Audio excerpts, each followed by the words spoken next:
Halo semua, selamat datang di penjelasan singkat mengenai penelitian menarik tentang pengaruh model pembelajaran Talking Stick terhadap hasil belajar IPA kelas 5 SD Negeri 2 Sidomulyo. Penelitian ini bertujuan untuk melihat apakah ada perbedaan hasil belajar antara siswa yang diajar menggunakan model Talking Stick kelas eksperimen dan siswa yang diajar secara konvensional kelas kontrol di SD Negeri 2 Sidomulyo. Yang pertama, kemampuan awal pretest pada kelas eksperimen. Data Stanford pada kelas eksperimen cenderung terpusat pada nilai 55 dan 65, menunjukkan adanya konsentrasi data pada rentang tersebut. Sementara nilai ekstrim 70 hanya muncul satu kali. Ini mengindikasikan bahwa data memiliki sebaran yang cukup simetris dengan sedikit pencilan di nilai tertinggi. Pada pretest kelas kontrol, dari stempel ini terlihat bahwa data tersebar merata dengan sedikit konsentrasi pada angka 45 dan angka 60. Secara keseluruhan, data ini menunjukkan pola distribusi yang cukup seimbang tanpa adanya nilai yang sangat berbeda atau pencilan. Data cenderung berkisar di antara 20 sampai 60 dengan frekuensi yang relatif stabil di setiap kelompok puluhan. Selanjutnya, data boxplot pada kelas eksperimen menunjukkan sebagian besar data terdistribusi antara 35 dan 60, dengan pusat data berada di 45. Sebaran data tampak sedikit condong ke arah nilai yang lebih rendah, karena Q1 dan median lebih dekat dibandingkan median ke Q3.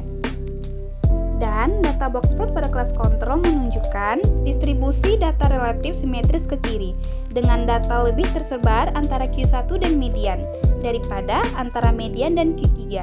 Ini bisa menunjukkan kecenderungan nilai data untuk berkumpul di kisaran yang lebih tinggi. Namun, ada beberapa nilai rendah yang menarik median ke bawah. Yang kedua, post-test pada kelas eksperimen. Data Stanford pada kelas eksperimen ini nilainya berkisar antara 45 hingga 95, dengan nilai 75 paling sering muncul, sehingga besar nilai sering muncul ada di rentang 75, menandakan perform awal baik. Lalu, pada post-test kelas kontrol, nilai Stanford ini menunjukkan data yang terbesar dari angka 35 hingga 80, dengan nilai 65 yang paling sering muncul. Data ini cenderung terkonsentrasi di rentang 60 hingga 75, dengan puncak frekuensi di angka 60 dan 65, serta menunjukkan sebaran yang cukup merata tanpa adanya nilai ekstrim yang mencolok. Selanjutnya, kita membahas boxplot kelas eksperimen. Di sini, distribusi data ini sedikit condong ke kanan karena jarak antara median ke Q1 17 poin, lebih besar dibandingkan jarak dari median ke Q3 13 poin. Artinya, sebagian besar data berada pada kisaran menengah hingga tinggi, dengan beberapa data yang lebih rendah memanjang ke sisi kiri.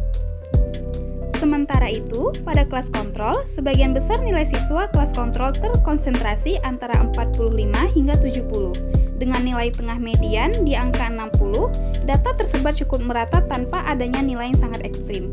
Ini menunjukkan distribusi nilai yang cukup baik dan tidak terlalu condong ke salah satu sisi.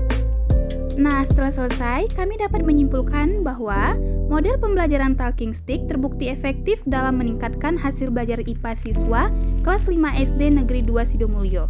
Terdapat perbedaan yang signifikan antara hasil belajar siswa yang menggunakan model Talking Stick dengan yang tidak menggunakannya, baik pada kemampuan awal maupun pada kemampuan akhir.